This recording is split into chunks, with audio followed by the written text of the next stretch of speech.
الحمد لله نحمده ونستعينه ونستغفره ونؤمن به ونتوكل عليه ونعوذ بالله من شرور أنفسنا ومن سيئات أعمالنا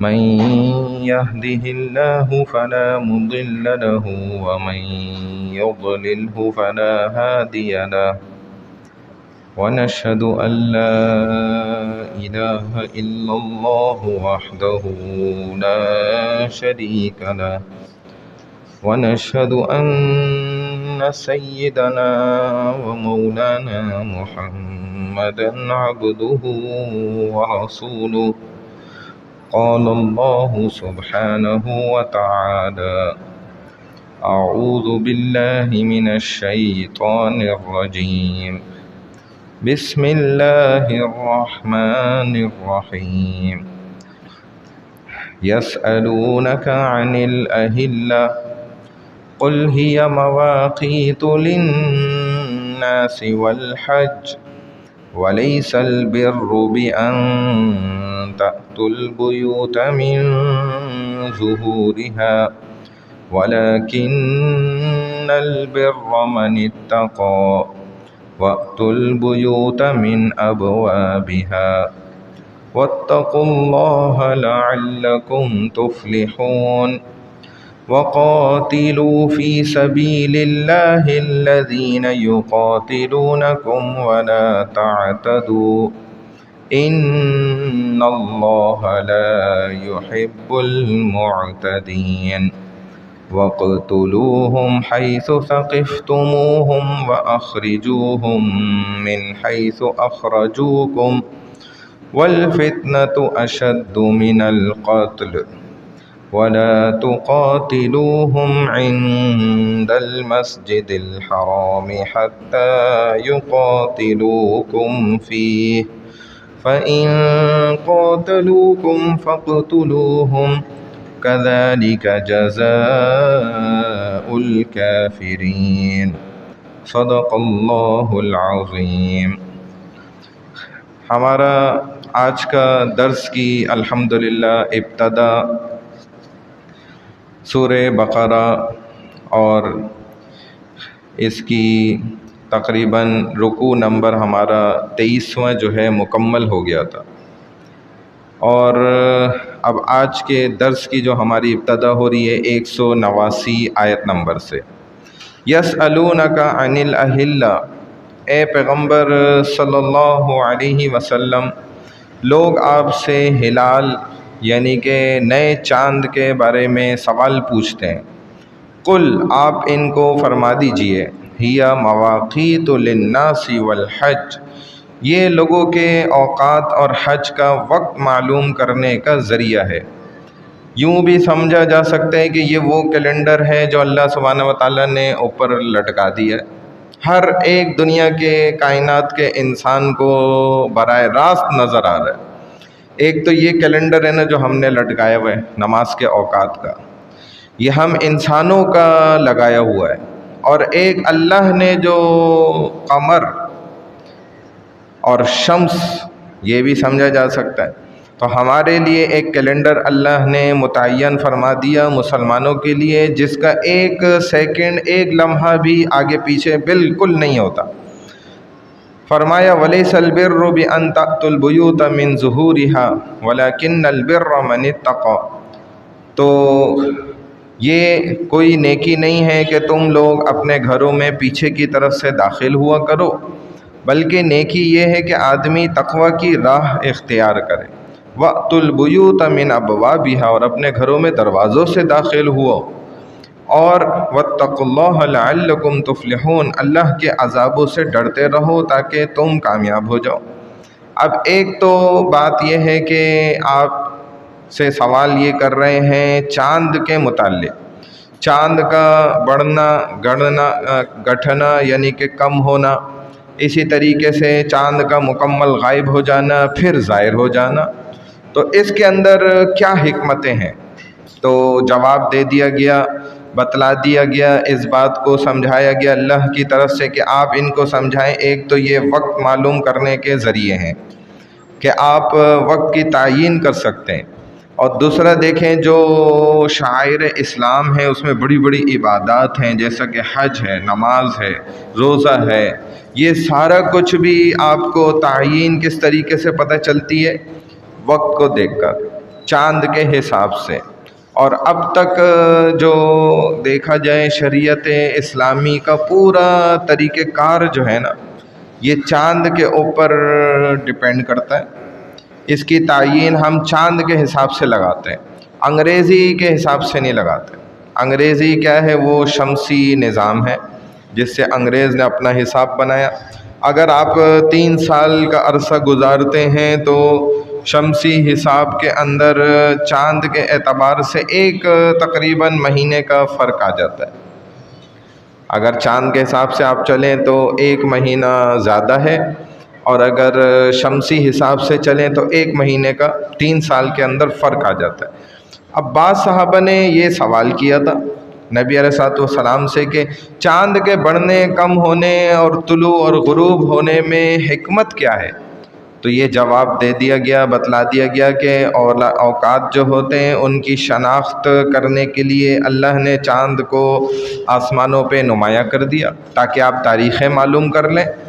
اور اسی طرح دنیا میں آپ جانتے ہیں گزشتہ ادوار کے اندر زمانوں میں چاند کی بھی پوجا کی جاتی تھی، چاند کو لوگ پوجتے تھے، یعنی کہ چاند کو بھی نہیں چھوڑا تھا، اس کو بھی ایک بڑا جو ہے نا دیوتا سمجھا جاتا تھا، جیسے دیگر سورج اور ستاروں اور دیگر چیزوں کی جیسے وہ پوجا کیا کرتے تھے، ایسے چاند کو بھی پوجا کرتے تھے۔ آج بھی ایسے لوگ موجود ہیں جو چاند کی پرستش کرتے ہیں، اور اسی طریقے سے وہ اس کو اپنا دیوتا مانتے ہیں۔ حتیٰ کہ بعض لوگ تو اس کو نفع اور نقصان کا ذریعہ بھی سمجھتے ہیں، بلکہ بعض مسلمان بھی ایسے ہوتے ہیں کہ وہ چاند کو جب وہ اترتا ہے تو اس کو مبارک سمجھ رہے ہوتے ہیں، اور یعنی کہ منحوس سمجھ رہے ہوتے ہیں، اور جب بڑھ رہا ہوتا ہے تو اس کو کہہ رہے ہوتے ہیں بڑا بابرکت ہے، بڑا مبارک ہے، کہ اس کی تاریخیں چونکہ بڑھ رہی ہیں، روشنی بڑھتی جا رہی ہے۔ اور جی اگر جو ہے نا جنتریوں سے معلوم کر لیا جائے، دیکھ لیا جائے حساب کتاب، تو آپ دیکھیں گے کہ مسلمانوں کے ہاتھوں بھی لکھی ہوئی بہت سی چیزیں ہمیں ایسی نظر آتی ہیں کہ اگر فلاں تاریخ چاند کی ہے تو آپ یہ والا کام کر سکتے ہیں، ورنہ یہ کام نہ کریں۔ اور اگر چاند کی فلانی کم تاریخوں میں اگر چلا گیا ہے تو جی یہ کام آپ کے کاروبار شروع کرنے کے لیے مناسب نہیں ہے، یہ کام شادی کرنے کے لیے، رشتہ لگانے کے لیے اور دیگر اور فلاں کام کرنے کے لیے ٹھیک نہیں ہے۔ دیکھیں یہ تو مسلمانوں کے ہاتھوں کی بنائی ہوئی جنتریوں کے اندر یہ چیزیں جو ہے نا ہمیں مل رہی ہوتی ہیں، حالانکہ یہ بات بالکل غلط ہے کہ چاند اپنی فلاں منزل کو اس وقت پہنچا ہوا ہے، ابھی منزل سے اترا ہوا ہے، تو لہذا یہ کام اس وقت کر لیا جائے اور اس وقت نہ کیا جائے، یہ منحوس ہونے کی نشانی ہے۔ تو یہ اس کی کوئی حقیقت نہیں۔ اللہ سبحانہ و تعالیٰ نے چاند کو اس مقصد کے لیے پیدا نہیں فرمایا، تبھی اس کا مقصد اللہ نے قرآن میں واضح طور پہ بتلا دیا کہ دیکھو اگر فائدہ ہوتا ہے کسی بھی چیز سے یا نقصان ہوتا ہے تو وہ اللہ رب العزت کی طرف سے ہوتا ہے۔ چاند کی کیا اوقات ہے؟ چاند کا مالک کون ہے؟ اللہ تو ہے۔ اللہ ہی نے تو آپ کو صرف جس مقصد کے لیے یہ چیز دی ہے تو آپ کو بتا دیا کہ وقت معلوم کرو، تاریخیں معلوم کرو، عبادات وقت پر کر لو، اس لیے اللہ نے آپ کو یہ چاند دیا۔ اور قرآن کریم میں ہر قسم کی شرک و بدعت کی جڑ جو ہے نا کاٹی گئی ہے۔ اس آیت سے بھی آپ دیکھیں وہ جو ایک غلط اور باطل مذاہب ہیں جنہوں نے چاند کے حساب سے آج کل بھی نوجوان ہماری نسل کو ہوراسکوپ کے نام پر جو ہے نا بیوقوف بنا کے رکھا ہوا، جی قسمت کے حال بتائے جا رہے ہیں، جی آپ کا چاند کی فلانی تاریخ کے اعتبار سے آپ کا چونکہ یہ نام ہے، آپ کی پیدائش اس تاریخ کو ہوئی تھی، اس وقت میں ہوئی تھی، اور اس کے حساب سے چاند کی یہ تاریخوں میں آپ کے لیے یہ دن جو ہے نا بہت اچھے ہیں، اور فلانے دن جو ہے نا بہت برے۔ اب وہ یقین کر کے بیٹھا ہوا ہے واقعی اب کچھ اچھا ہو گیا، ہاں جی وہ اس نے بتایا تھا، ہاں جی واقعی ان تاریخوں میں کچھ برا ہو گیا جی اس نے بتایا تھا۔ اب اچھا اور برا ہی ہوتا ہے انسان کے ساتھ، اس کے علاوہ کیا ہوتا ہے؟ یا تو کوئی اچھا ہوگا یا کچھ برا ہوگا۔ تو یہ عقیدہ بلکہ ہمارے پاس لوگ آ جاتے ہیں، یہ بچہ پیدا ہو گیا ہے فلانی تاریخ میں، فلانا وقت ہو رہا تھا، یہ ہو رہا تھا، وہ ہو رہا تھا، تو اب آپ نام بتا دیں، اس کا عدد نکال لیں، فلانا کر لیں، یہ کر لیں۔ اب کیا ان کو سمجھائیں؟ یہ چیزیں بڑی عام ہیں، یہ ہمارے مسلمانوں کے اندر بھی بہت زیادہ ہے۔ تو بہرحال اس کے اندر جو ہے نا مثالیں بھی قرآن نے دے کر سمجھایا، اور قرآن کریم کو ماننے والا بھی شرک کرے، یہ حیرت کی بات ہے کہ قرآن نے تو ہمیں ہر علم سکھلا دیا، ہر مسئلے کا علاج اور اس کا حل جو ہے نا ہمیں سمجھا دیا۔ جیسے آپ دیکھ لیں یہ واضح اللہ نے ادھر بتا دیا کہ چاند کا مقصد کیا ہے، لیکن پھر بھی کتنے لوگ، پھر رسول اکرم صلی اللہ علیہ وسلم نے یہ بھی فرما دیا کہ جو قسمت کا حال بتلانے والا ہے، جو معلوم کرنے والا ہے، 40 دن تک اب عبادت تو کرے گا لیکن وہ بس نشان لگ جائے گا، عبادت فرض ادا ہو گیا، ثواب کوئی نہیں ہے۔ دیکھیں لیکن پھر بھی لوگ کس قدر، اب نوجوان نسل کو کون سمجھائے گا، کون بتائے گا کہ بھائی یہ عمل غلط ہے؟ تو ایسا ہی ہے جیسے کوئی یوں سمجھ لیں کہ میٹھے پانی کے چشمے پر موجود ہے اور پیاس سے مر جائے، جس کے پاس یہ قرآن موجود ہے۔ تو یہ میٹھے پانی کا چشمہ ہے اور سامنے ٹھنڈا میٹھا چشمے کا پانی موجود ہے اور وہ پیاس سے ہی مر گیا، تو یہ کتنی غلط بات ہو گئی۔ ہر گھر کے اندر آپ دیکھیں تو قرآن رکھا ہوا ہے، کم سے کم ایک نسخہ قرآن کا موجود ہوگا۔ کوئی گھر ہی شاید ایسا ہوگا مسلمان کا جس کے گھر میں قرآن موجود نہ ہو۔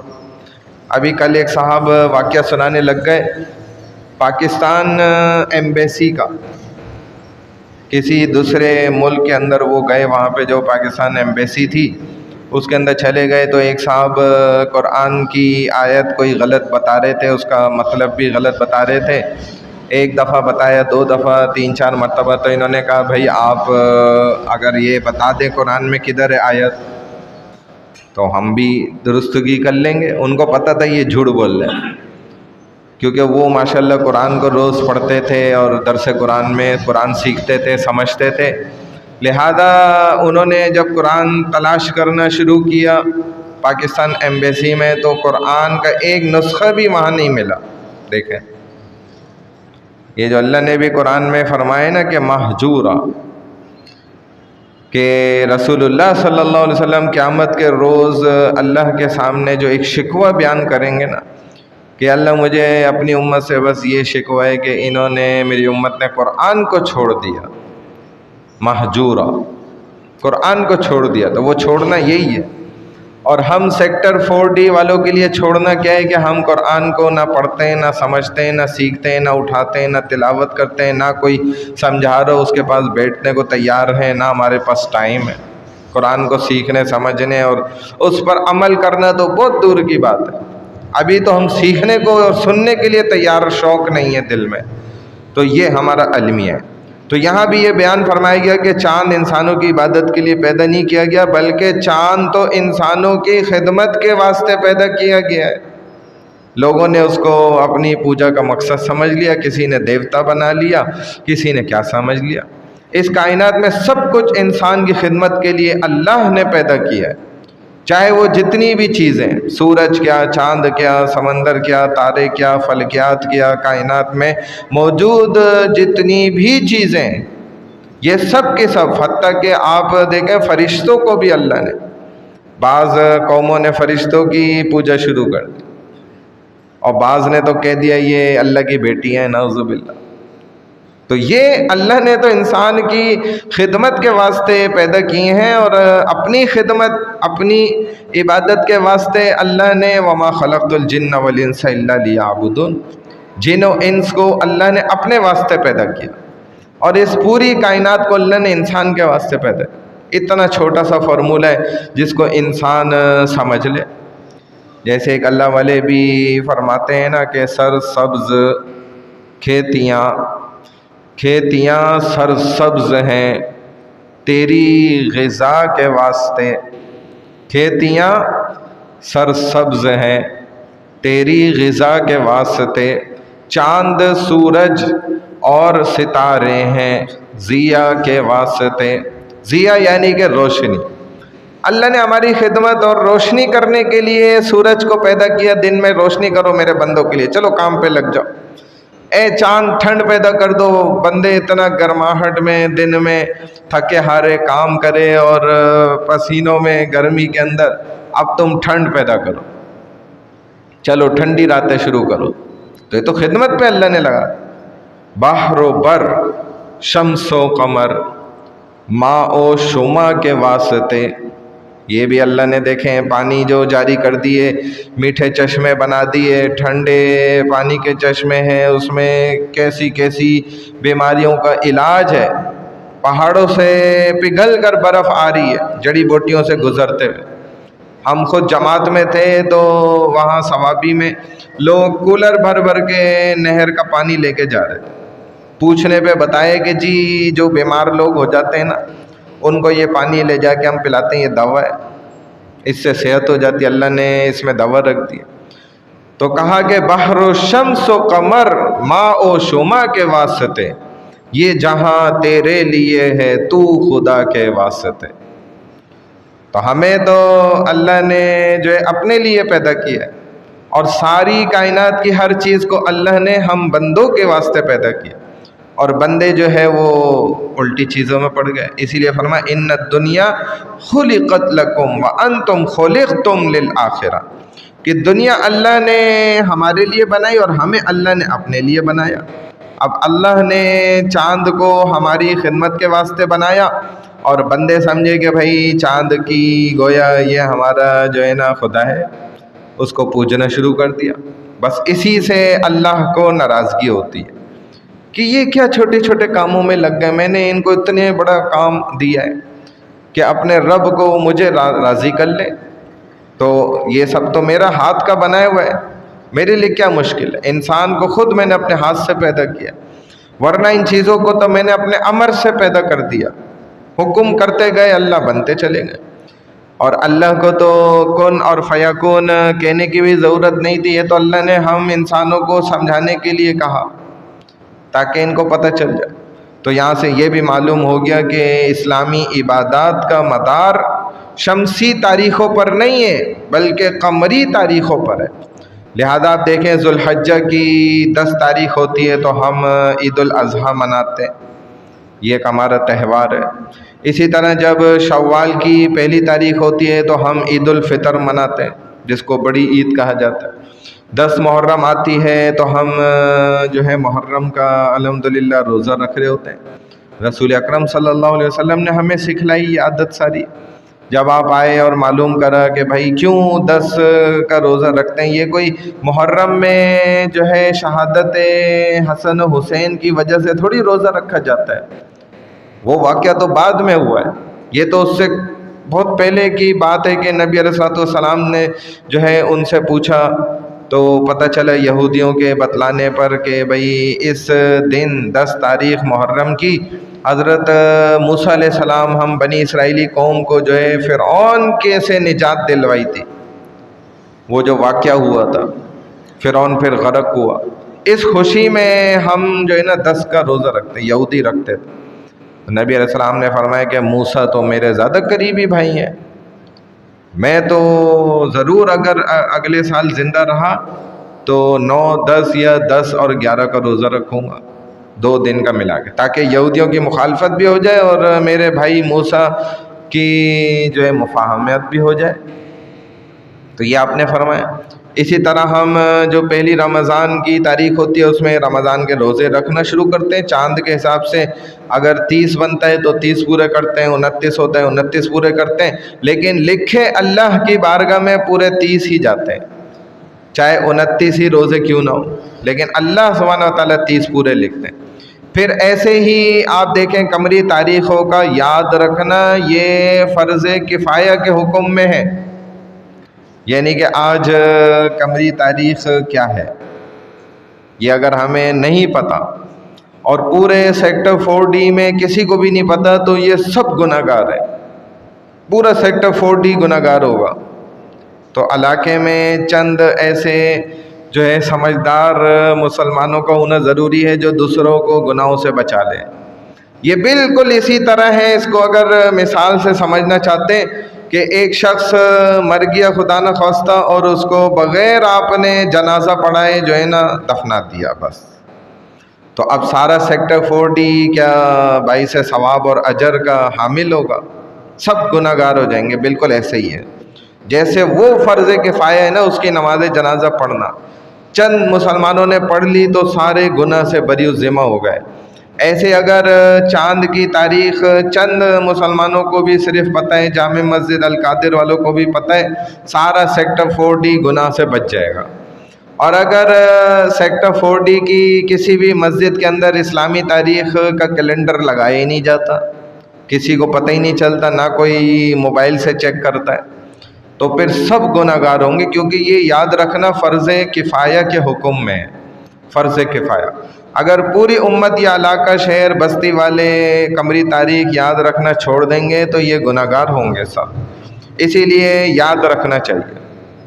چنانچہ جو پچھلا ہفتہ تھا نا اس کو 13 ذی الحجہ تھی، پھر اتوار، پیر، منگل، بدھ، جمعرات، جمعہ، پھر ہفتہ، ٹھیک ہے۔ ہفتے کو کیا تھی؟ 13 تھی، اس کے بعد اتوار، پیر، منگل، بدھ، جمعرات، جمعہ، پھر آج آ گیا ہفتہ، تو لگا لیں 14، 15، 16، 17، 18، 19، 20 تاریخ مغرب سے بدل جاتی ہے پھر۔ تو یہ اسلامی تاریخوں کو یاد رکھنا ہی بہت ضروری ہے، چند ایسے سمجھدار مسلمان ہونا بہت ضروری ہے تاکہ وہ دوسروں کو گناہوں سے بچائیں۔ اب ہمارے معاشرے میں آپ دیکھیں تو انگریزی تاریخ کا رواج اور اس کا چلن بڑا عام ہو گیا، ہمارے لوگوں کو تنخواہیں بھی انگریزی تاریخوں کے حساب سے، اور آپ کے جو یہ سرکاری ادارے ہیں اس کے اندر بھی جو سارا بجٹ کو کلوز کرنے کا حساب چلتا ہے تو جون کے اندر ختم کرو۔ بھائی جون کیا ہوتا ہے بھائی؟ آپ کو جانتے بھی ہیں جون کیا چیز ہوتی ہے؟ ایک انگریز کا نام تھا جون ایلیا، تو انگریزوں کے ناموں پہ آپ نے جو ہے وہ ایسے نام رکھے، حیرت کی بات ہے۔ تو اپنے اسلامی ناموں اور تاریخوں کو ہم نے، ہمارے بچوں نے بھی بھلوا دیا۔ رات کے 12 بج رہے ہیں تو دن ان کا بدل رہا ہے، یہ کون سی انسانیت ہے؟ رات کے 12 بجے ہمارا دن کیا ہے جی؟ مغرب، جاگتے میں نماز پڑھتے میں بدلتا ہے، اور ان کا جب وہ رات کا 12 گھنٹہ بجتا ہے، چڑیا بعض دفعہ نکل کے گھڑی سے بولتی ہے، بعض دفعہ کتا بھونکتا ہے، تو ان کا دن بدلتا ہے۔ حیرت کی بات ہے۔ تو یہ نہیں ہونا چاہیے۔ اب بلوں کی ادائیگی کا حساب کیا ہے جی؟ رات 12 بجے کے حساب سے۔ ابھی اس دن 22 روپے پیٹرول سستا ہوا، ہم پتہ نہیں 10:30 11 بجے پمپ پہ کھڑے ہوئے تھے تو وہ 1 روپیہ بھی کم نہیں جی، 12 بجیں گے تو پھر سستا ہو۔ یہ تو ہمارے یعنی کہ اتنے بڑے عہدے والے انسان کی حیثیت ہے کہ اس نے حکم کر دیا، جاری ہو گیا، لیکن وہ مان نہیں رہے 12 بجے سے پہلے پہلے۔ بتاؤ، ورنہ شاہی فرمان کیسا ہوتا تھا؟ ادھر حکم کیا ادھر لاگو، بس ابھی سے لاگو ہو گیا۔ ابھی بادشاہ نے حکم کر دیا آپ نے ٹوپی پہننی ہے، یہیں سے پہن کے جانا ہے۔ اللہ کا حکم کیا تھا؟ شراب حرام ہے، وہیں پہ سب نے اپنے مٹکے توڑ دیے اسی وقت۔ یہ نہیں بولا اچھا چلو 12 تو بج جائیں، کم از کم 12 تو بجنے دیے جائیں، تھوڑا سا مہلت اور وقت تو ملے۔ پردہ کا حکم آ گیا تو عورتوں نے تھوڑی بولا 12 بج گئے، نہیں بج گئے، کتنا ٹائم ہے 12۔ انہوں نے تو وہیں سے راستے میں پردہ کر لیا، بچوں کو بھیج دیا، وہ اوڑھنی اور کپڑے لے کر آ گئے اور وہیں سے پردہ ڈالا اور پھر چلے۔ ایک قدم اب جو ہے بغیر پردے کے نہیں اٹھے گا۔ یہ ہوتا ہے طریقہ، یہ بس ہمارا بنایا ہوا نظام ہے، کیا کریں۔ بہرحال گناہ تو نہیں ہے لیکن قومی غیرت کے خلاف ہے۔ ہمارے بچوں کو اسلامی مہینوں کے ماشاءاللہ نام پوچھ لیں، بھلے آپ 10,000 کا انعام رکھ دیں، آپ جیت جائیں گے۔ ایک بھی بچہ اسلامی مہینے پورے نہیں سنا سکتا، ترتیب سے تو بالکل بھی نہیں بتا سکتا، تاریخوں کا تو کیا ہی کہنا۔ تو یہ غلط ہے، کیونکہ ہماری پوری تاریخ قمری تاریخوں کے ساتھ تمام اہم واقعات، بڑے بڑے ہجرت کا واقعہ آپ دیکھ لیں، رسول اللہ صلی اللہ علیہ وسلم کا، وہ قمری تاریخ کے ساتھ جڑا ہوا ہے۔ فتوحات کے واقعات دیکھ لیں، یہ سب قمری تاریخ کے حساب سے۔ تو اللہ فرماتے ہیں وَلَيْسَ الْبِرُّ بِأَن تَأْتُوا الْبُيُوتَ مِن ظُهُورِهَا وَلَكِنَّ الْبِرَّ مَنِ اتَّقَىٰ۔ دوسری بات جو اس آیت میں اللہ فرما رہے ہیں وہ یہ ہے کہ کوئی نیکی نہیں ہے کہ تم گھروں کے پیچھے سے آؤ، بلکہ نیکی تو اس شخص کی ہے جو تقوی اختیار کرتا ہے۔ یہ حقیقت میں کیا واقعہ ہے، زمانے جاہلیت میں نا لوگ جب احرام باندھ لیتے تھے نا حج اور عمرے کا، تو واپس گھروں کے دروازے سے نہیں آتے تھے۔ اگرچہ کوئی مجبوری کی حالت بھی ہو گئی، حج اور عمرہ نہیں بھی کر پائے، واپس پلٹ گئے نا، اس صورت میں بھی، اور اگر حج و عمرہ کر کے بھی واپس لوٹتے تھے نا تو گھر کے دروازوں سے نہیں آتے تھے، بلکہ گھر کی پشت کی دیوار سے نا پیچھے سے آتے تھے۔ چاہے گھر کے پشت میں پیچھے سے کوئی دروازہ نہ بھی ہو تو دیوار توڑ کے سوراخ کر کے اس میں سے آتے تھے۔ اور اگر کوئی پھرتیلا ہوتا تھا، نوجوان، دبلا پتلا، طاقتور، تو وہ گھر کے اوپر چڑھ جاتا تھا پیچھے سے چھت پہ، پھر وہاں سے چھلانگ مار کے جو ہے نا صحن کے اندر پھر گھر میں داخل ہوتا تھا۔ یعنی کہ گھر میں جس راستے سے جاتے تھے نا اس راستے سے داخل نہیں ہوتے تھے۔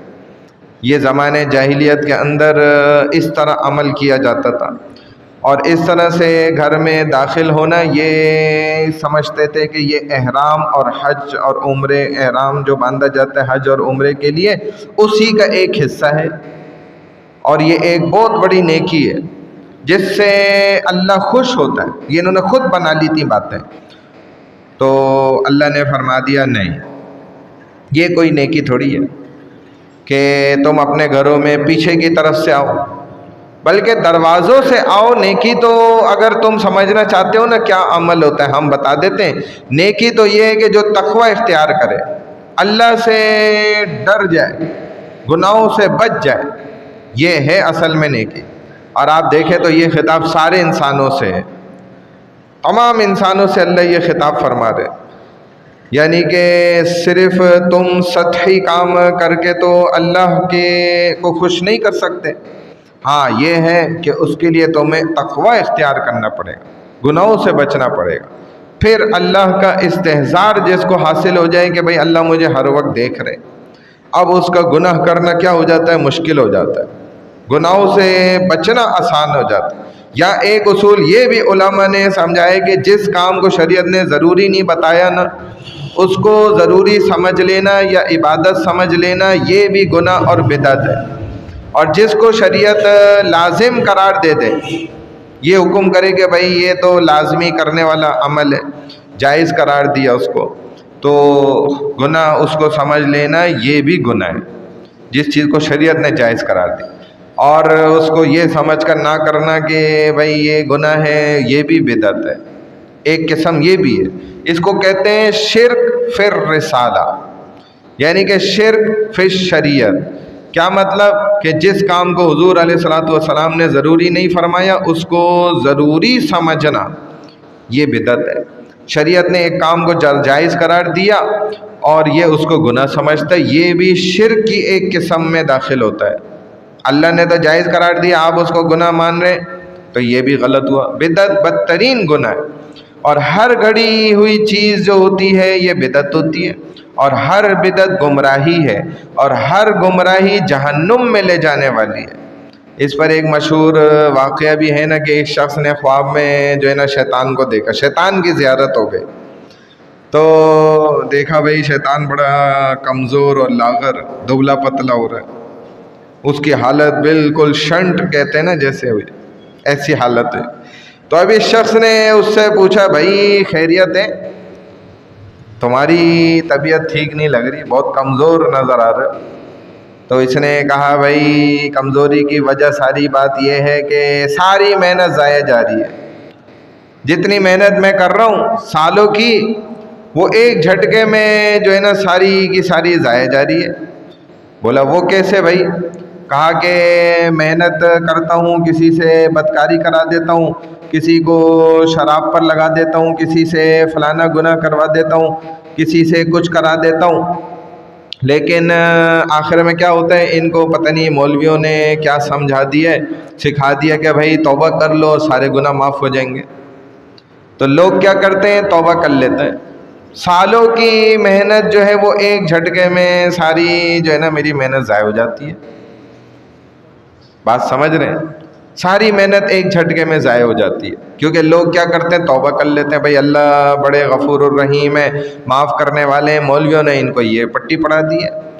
اب محنت جب ایک جھٹکے میں ضائع ہو جاتی ہے تو بس اس چکر میں اب جو ہے نا مجھے بڑا غم کھا رہا ہے، بہت میں کمزور ہو گیا ہوں، کیونکہ اللہ کو انہوں نے تواب مان لیے، بہت توبہ کرنے والا غفور الرحیم مان لیے، سچے دل سے معافی مانگ لیتے ہیں، تو سالوں کی محنت ضائع ہو رہی ہے۔ اب اللہ ان سے راضی ہو جاتا ہے، تو کہا بھائی اب تم کیا کرو گے؟ کہا میں بھی کوئی کم تھوڑی ہوں کسی سے، اب میں یہ کروں گا کہ ان کو ایسے گناہ ان سے کرواؤں گا کہ جس کو یہ گناہ سمجھتے ہی نہیں ہوں گے کہ یہ گناہ ہے۔ اس نے بولا اچھا یہ کیا بتاؤ، کیا کراؤ گے پھر ان سے تم؟ کہا میں ان کو بدعات کے اندر لگا دوں گا، بدعتوں کے اندر۔ اور بدعت کو انسان جو ہے نا گناہ ہی نہیں مان رہا ہوتا، گناہ ہی نہیں سمجھ رہا ہوتا، چنانچہ جب بدعت کو گناہ ہی نہیں سمجھ رہا ہوتا، اور وہ تو بلکہ الٹا یہ سمجھتا ہے کہ میں بڑی نیکی کا اور اجر و ثواب کا کام کر رہا ہوں ماشاءاللہ، تو جب وہ گناہ ہی نہیں مانتا، اس کو گناہ سمجھتا ہی نہیں ہے، تو کہاں وہ بدعات پر عمل کرتے ہوئے جو ہے نا توبہ یا استغفار کرے گا، معافی کہاں مانگے گا؟ وہ تو چونکہ بدعات کو بدعت تھوڑی سمجھ رہے ہیں، وہ تو سمجھ رہے ہیں میں نیکی کا کام کر رہا ہوں، حالانکہ اس کی محنت بیچارے کی ساری ضائع جا رہی ہے۔ تو یہاں یہ بھی ثابت ہو گیا کہ شریعت کے حکم کے مطابق اور سنت قرآن کے مطابق انسان آسانیوں پر عمل کرے تو اللہ راضی ہوتا ہے، قرآن و حدیث شریعت کو چھوڑ کر مشکلات پر عمل کرے تو اللہ کی رضا حاصل نہیں ہوتی۔ اب دیکھیں یہ بڑا عجیب فارمولہ ہے، یہ غور سے سن لیں کہ ایک انسان کا گھر میں دروازے سے داخل ہونا یہ آسان کام ہے، یا گھر کے پیچھے سے پوری کھدائی کر کے یا دیوار کو توڑ کے پھر وہ داخل ہو، یا چھت پر چڑھے اور پھر چھلانگے مار کے گھر میں داخل ہو؟ آسان عمل کون سا والا ہے کہ گھر میں دروازے سے، اصل جو دروازہ ہے داخل ہونے کا وہاں سے داخل ہو جائے، لیکن وہ پیچھے سے پوری دیوار توڑ لیں اور پھر داخل ہو رہے ہیں گھر کے اندر، تو یہ عمل کیا ہے؟ تکلیف دہ، یعنی کہ پریشانی والا عمل بھی ہے، مشکل بھی ہے اس کے اندر، اور بدعت الگ ہے، اپنی طرف سے اس نے بنا لیا۔ لیکن آسان والے عمل کو چھوڑ کر اب مشکل والے عمل کے اندر لگ گیا اور سمجھ رہے ہیں کہ اللہ اور اس کے رسول پاک صلی اللہ علیہ وسلم کو میں بڑا راضی کر رہا ہوں۔ اب آپ غور کریں نا تو ایک میں پریکٹیکلی عمل آپ کو بتا دیتا ہوں، جیسے اذان ہو رہی ہوتی ہے نا، اذان، تو حکم کیا ہے کہ بھائی سنت عمل یہی ہے نبی علیہ الصلوۃ والسلام کا کہ اذان کا جواب جو الفاظ کہے جا رہے ہیں انہی سے ہی جواب دیا جائے، سوائے حی علی الصلاۃ اور حی علی الفلاح کے، کہ ان کے جواب میں آپ کیا کہتے ہیں؟ لا حول ولا قوت الا باللہ۔ اور جو فجر کی اذان میں الصلاۃ خیر من النوم آتا ہے تو صدقت وبررت وبالحق نزلت کہا جاتا ہے، ساری اذان کے جواب میں وہی الفاظ لوٹائے جاتے ہیں۔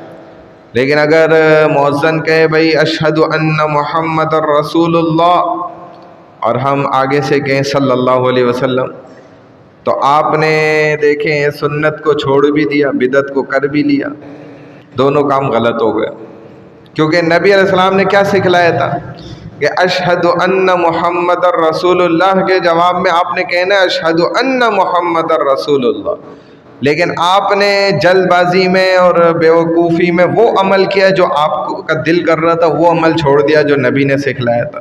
دیکھیں ایسے ہی اگر کوئی جو ہے نا وہ انگوٹھے چومنے لگ گیا، وہ تو چومنے میں لگ گیا نا، پھر وہ بولے گا تھوڑی، جواب تھوڑی دے گا، وہ تو اس کام میں لگا دیا شیطان نے اس بیچارے کو۔ تو بہرحال اللہ حفاظت فرمائے۔ یہ بڑا ہوتا ہے کہ جب بھی انسان سنت کو چھوڑ دیتا ہے تو وہ بدعت مشکل ہوتی ہے اور اس کو کر رہا ہوتا ہے، اور آسان عمل جو شریعت نے بتایا ہوتا ہے اس کو چھوڑ دیتا ہے، جیسے یہ کرتے تھے لوگ اس وقت۔ تو حضور علیہ الصلوۃ والسلام نے ایک شخص کو دیکھا جس کا نام کتابوں میں ابو اسرائیل انصاری آتا ہے۔ ان کو دیکھا، بوڑھے آدمی تھے، روزہ رکھا ہوا تھا، اور دوپہر کا وقت تھا، تپتی دھوپ تھی، اس کے اندر دھوپ میں نا کھڑے ہوئے اور کسی سے کوئی بات چیت بھی نہیں کر رہے۔ تو جب حضور صلی اللہ علیہ وسلم نے دیکھا تو کہا کہ بھائی اس کو کیا ہو گیا، یہ جو ابو اسرائیل انصاری ہے اس کو کیا ہو گیا؟ تو صحابہ نے بتلایا کہ یا رسول اللہ اس نے جو ہے نا نظر مانی ہوئی ہے، نظر مانی ہوئی ہے کہ جو ہے نا میں روزہ رکھوں گا اور دھوپ میں کھڑا رہوں گا سارا دن اور کسی سے بات چیت بھی نہیں کروں گا۔ بوڑھا آدمی ہے، اب تکلیف میں کھڑا ہوا ہے، دیکھیں۔ تو نبی علیہ الصلوۃ والسلام نے جو ہے نا اس کو کہا جا کرنا کہ بھائی بات سنو، آپ بات چیت بھی کرو اور سائے میں بھی آ جاؤ اور بیٹھ بھی جاؤ آرام سے، اور اپنا روزہ جو ہے نا وہ آپ مکمل کرو، کوئی مسئلہ نہیں ہے، آپ کا روزہ ٹھیک ہے، آپ نے یہ نظر صحیح نہیں مانی ہے۔ شریعت اسلام اس بات کا نام نہیں ہے۔ یہ جو آپ سمجھ رہے ہیں کہ آپ یہ مشقت اٹھائیں گے تو آپ کو ثواب کوئی زیادہ مل جائے گا، ایسا نہیں ہوگا، آپ کو اس پر کوئی ثواب نہیں ملے گا۔ تو یہی بات دیکھیں اسلام کے اندر ہرگز نہیں ہے۔ جو بات باطل فرقوں اور مذاہب کے اندر یہ تصورات موجود ہیں کہ خود کو تکلیف میں اور مشقت کے اندر ڈالا جائے، تو جتنا آپ اپنے آپ کو تکلیف میں ڈالیں گے اتنا خدا جو ہے نا آپ سے خوش ہوگا۔ یہ دنیا کے بہت سے مذاہب کے اندر یہ عقیدہ، یہ تصور موجود ہے، آج بھی موجود ہے۔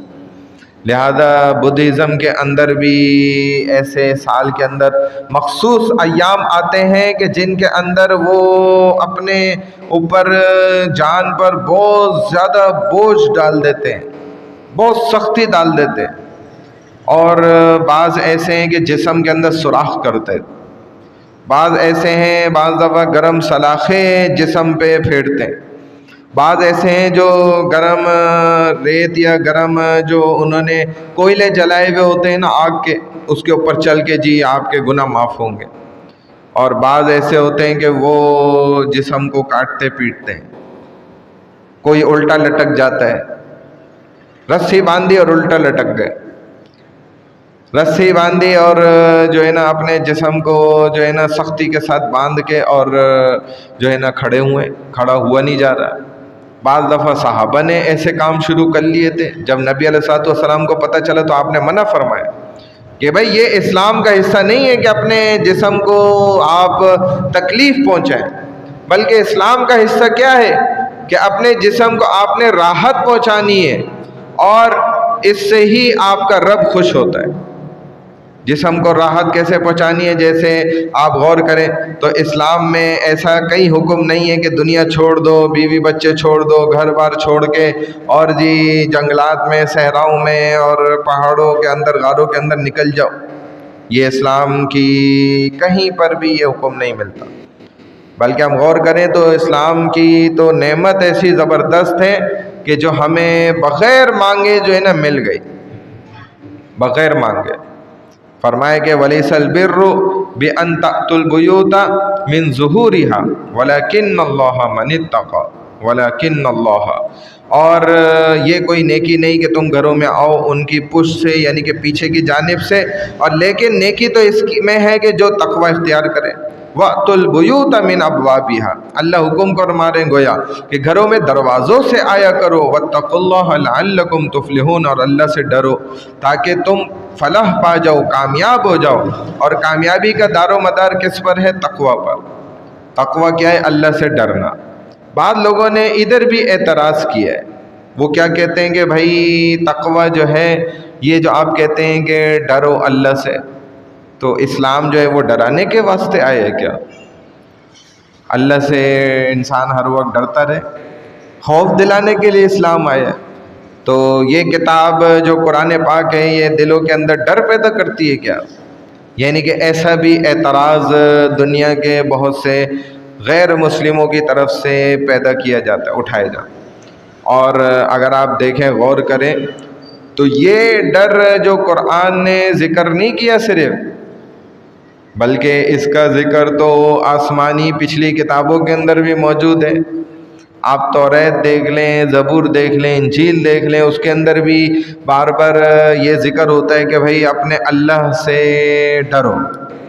اس ڈر کا وہ مقصد نہیں ہے جو ہم سمجھتے ہیں کہ جیسا ڈرنا اپنے والدین سے ہوتا ہے، استاد سے ہوتا ہے، بلکہ یہ خشیت کا نام ہے کہ اللہ سے ڈرنا اور ایک انسان سے ڈرنا، اس کے اندر فرق ہے. ایک تو ہے نا کہ آپ سمجھیں کہ ان دونوں یعنی کہ زمین اور آسمان کا ان دونوں کے درمیان فرق ہے، خشیت میں اور خوف میں. کیا مقصد؟ کہ یہ ڈرنا وحشت کے معنی میں نہیں آتا، بلکہ یہ ڈرنا یوں ہے کہ جو محبتاً اللہ سے ڈر دل کے اندر پیدا کیا جائے، محبت کے واسطے.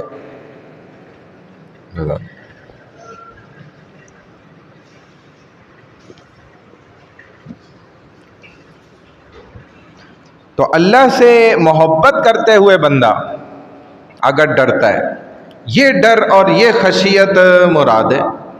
ورنہ اسلام کبھی بھی انسانوں کو یہ تھوڑی کہ ان کے دلوں کے اندر ڈر کوئی بٹھانا چاہتا ہے. اور یہ بات حقیقت ہے، دنیا میں بھی آپ دیکھیں نا کہ والدین کا جب ایک انسان ڈر بھی دل میں ہوتا ہے نا تو بچہ پھر بڑا ایسا چلتا ہے جیسے حضور علیہ الصلوۃ والسلام نے فرمایا بھی نا کہ والدین کا جو مار ہے اولاد کے لیے ایسا ہے جیسے کھیتی کے لیے پانی ہے. بغیر پانی کے کھیتی کیسے کھلیان جو ہیں وہ سرسبز ہو سکتے ہیں؟ تو گویا والد کی مار تو ایک نعمت ہوتی ہے، لیکن اللہ تو ہمیں نہیں مارتے. اللہ کی تو خشیت سے ہمیں کیا فائدہ حاصل ہوتا ہے کہ بھئی ہم اللہ کی محبت دل میں رکھتے ہوئے پھر سیدھی راہ پر چلتے ہیں. تو اگلی آیت میں فرمایا وَقَاتِلُوا فِي سَبِيلِ اللَّهِ الَّذِينَ يُقَاتِلُونَكُمْ وَلَا تَعْتَدُوا إِنَّ اللَّهَ لَا يُحِبُّ الْمُعْتَدِينَ. اور تم اللہ کی راہ میں ان سے جہاد کرو جو تم سے لڑتے ہیں، اور زیادتی نہ کرو، اس لیے کہ اللہ زیادتی کرنے والوں کو پسند نہیں کرتا. دیکھیں، اور لڑو، قتال کرو ان لوگوں سے جو تم سے قتال کرتے ہیں، اور حد سے تجاوز نہ کرو، کیونکہ اللہ حد سے تجاوز کرنے والوں کو ہرگز پسند نہیں فرماتے. دیکھیں اللہ نے کیسا زبردست اعتدال، عدل بیان کیا ہے. اور جو میں نے شروع میں پچھلے غالباً درس میں یہ بات عرض کی تھی نا کہ یہاں پر اللہ سبحانہ وتعالیٰ مختلف لڑیوں کو لے کر آ رہے ہیں. ادھر 4 بڑی لڑیاں ہیں جو چل رہی ہیں جن کا تذکرہ ہے، کیونکہ ابھی بات چل رہی تھی، آپ سن رہے تھے کہ چاند پر اور اسی طرح اس کے مسائل پر بات ہوئی ساری. پھر نیکی پر ذکر کیا گیا، عبادات کا ذکر کیا گیا کہ اصل عبادت نیکی کیا ہے، تقوی کیا ہے. تو 4 لڑیاں کیا ہیں؟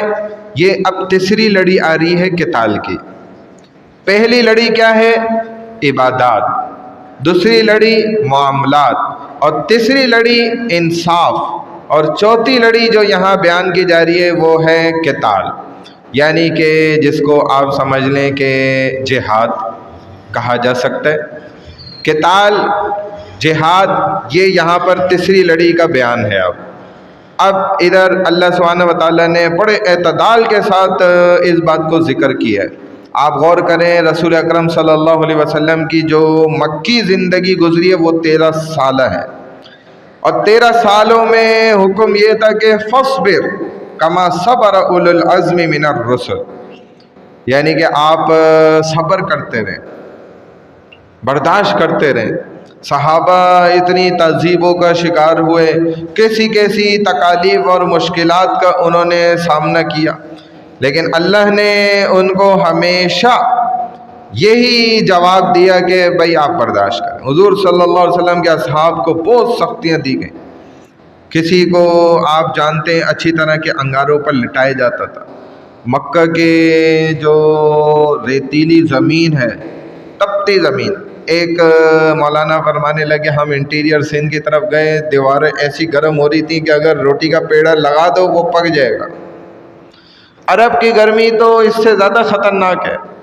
اس ریتیلی جو زمین ہوتی تھی نا، ریت تپتی ہوئی آگ کی طرح، اس کے اوپر صحابہ کو لٹاتے تھے، گلیوں کے اندر گھسیٹتے تھے، چٹانیں ان کے سینوں پر رکھ دیتے تھے، اور اسی طرح جو ہے دہکتے ہوئے انگاروں پر صحابہ کو لٹا دیا جاتا تھا۔ پھر بھی بلال ایسے تھے رضی اللہ عنہ کہ وہ احد احد کا نعرہ مارتے تھے۔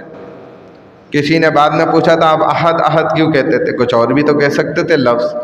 کہتے تھے احد لفظ ان کو سن کر جو ہے نا یہ اور سختی سے مارتے تھے، جو یہ کافر لوگ تھے نا، کیونکہ احد کا لفظ ایک کا ان کو بڑا میزائل کی طرح لگتا تھا، تو اسی لیے میں احد کا لفظ بولتا تھا۔ مارتے تھے تو اور مزہ آتا تھا، اللہ کے لیے مار کھا رہے تھے نا۔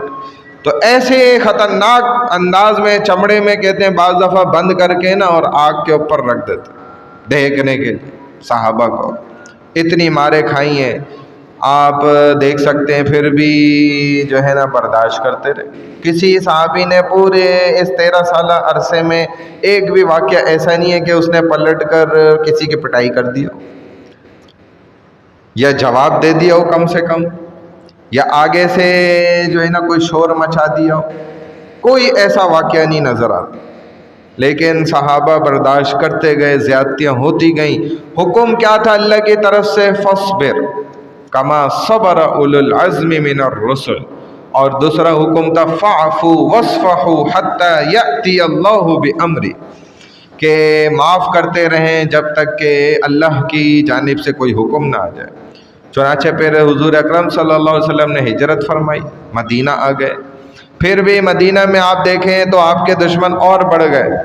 پہلے تو صرف جو ہے نا کفار اور مشرکین جو تھے نا یہ تھے نا دشمن، یہاں تو یہودی بھی دشمن، پھر منافقین الگ تیسری قوم نکل آئی، تو انہوں نے بڑا ستایا، حد ہو گئی۔ تو اللہ پاک نے پھر اجازت دی ہے، یہ پہلی مرتبہ، اگرچہ ابتداءً میں آپ دیکھیں تو درگزر کا معاملہ تھا، مگر پھر اللہ نے قتال کی اجازت دی اس پہلی آیت کے اندر۔ سب سے پہلی آیت جمہور علماء کے نزدیک یہی والی ہے کہ جس میں اجازت دی گئی ہے کہ جو ہے نا اب آپ پلٹ کر قتال کر سکتے ہیں، لڑ سکتے ہیں۔ اور دوسرے بعض حضرات فرماتے ہیں کہ ایک دوسری آیت ہے سورہ حج کی، اذن للذین یقاتلون بانہم ظلموا وان اللہ علی نصرہم لقدیر، یہ 39 آیت ورس نمبر۔ اس میں اس کے متعلق بعض فرماتے ہیں کہ یہ پہلی آیت تھی قتال کی جس میں اجازت کے متعلق فرمایا گیا۔ بہرحال سورہ بقرہ کی آیت ہی پہلی وہ سمجھی جاتی ہے، جمہور علماء کے مطابق 190 نمبر آیت ہے یہ جو چل رہی ہے اس وقت، یہی وہ پہلی آیت ہے جس سے قتال کی اجازت ملی۔ جو تم سے قتال کرتے ہیں تم ان سے لڑو۔ جب یہ حکم صحابہ کو مل گیا نا، رسول اللہ صلی اللہ علیہ وسلم کو یہ حکم مل گیا، اب اس آیت سے دو باتیں واضح ہو رہی ہیں۔ پہلی بات یہ ہے کہ لڑائی کی ابتدا ہمیشہ آپ دیکھیں کفار کی طرف سے ہوئی ہے، یہاں بھی ایسا ہی ہے، مسلمانوں نے ابتدا نہیں کی۔ دوسرا اس آیت کریمہ میں اجازت ہے کہ اب آپ بھی ان سے لڑیں جو آپ سے لڑتے ہیں، تم بھی ان سے لڑو، مطلب پرامن شہریوں سے لڑنے کی اجازت اب بھی نہیں ہے۔ معصوم عورتوں سے، معصوم بچوں سے لڑنے کی اجازت، بوڑھوں سے لڑنے کی اجازت اب بھی آپ کو نہیں ہے۔ اسی لیے آپ اگر پوری تاریخ کا مطالعہ کریں گے نا اسلام کی بھی خصوصاً، تو سب سے پہلا غزوہ، بلکہ جتنے بھی غزوات ہیں نا ان سب میں آپ دیکھیں پہل ہمیشہ غیر مسلموں نے کی ہے۔ بلکہ ابھی بھی جو آپ نے پاکستان ہندوستان کی لڑائی دیکھی تو پہل کس نے کی تھی آپ جانتے اچھی طرح، یعنی ہمیشہ مسلمانوں نے کبھی پہل کی ہی نہیں ہے، کیونکہ ہمارا قرآن ہمیں اس بات کی اجازت نہیں دیتا۔ چنانچہ مسلمان کبھی بھی لڑائی کرنے میں پہل نہیں کرتا، اسی لیے ہمارے مسلمانوں کو بھی چاہیے لڑائی کرنے میں پہل نہ کریں، آپس میں بھی۔ یہ جو آپس میں بھی لڑ جاتے ہیں نا، تو ذرا سوچیں تو مسلمان ہوتا کیا ہے؟ اگر ہر مسلمان یہ سوچ لے تو وہ کبھی لڑائی نہ کرے. مطلب کہ آپ دیکھیں جب اٹھائیں پہلا غزوہ جو ہوا اسلام کا غزوہ بدر، اس میں بھی دیکھیں تو رسول اللہ صلی اللہ علیہ وسلم نے تو صرف اور صرف جو ابو سفیان تجارتی قافلہ لے کر ساز و سامان، بڑا قیمتی ساز و سامان تھا، وہ لے کر جا رہا تھا، اور اس ساز و سامان کو اس نے مسلمانوں کے مخالف ہی استعمال کرنا تھا. رسول اکرم صلی اللہ علیہ وسلم کو پتہ تھی یہ بات، تو آپ نے صرف اس قافلے تجارتی قافلے کو روکنے کے لیے صحابہ کو لے کر آپ نکلے. اور کدھر نکلے؟ کوئی زیادہ دور نہیں نکلے، مدینہ سے 3 کلومیٹر کے راستے پر تھے آپ. اور ابو سفیان کو پتہ چل گیا، اور وہ تو جو ہے نا تیزی سے اپنا قافلہ لے کے نکل گیا. ادھر سے ابو جہل آ گیا قافلہ لے کے، اور لڑائی پہ تلا ہوا تھا. جبکہ ابو جہل کو پتہ لگ گئی تھی یہ بات کہ ابو سفیان اور ہمارا تجارتی قافلہ بالکل محفوظ ہے، کوئی مسئلہ نہیں ہوا.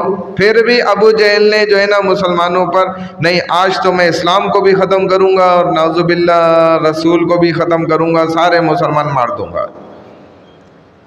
اور شیطان اس کو ابھار رہا تھا کہ آج تو تم یہ کام کر سکتے ہو، بالکل آج بڑا اچھا موقع ہے، آج تو یہ کام کر جاؤ. لہذا اس نے جو ہے نا جنگ چھیڑی، قتال کیا.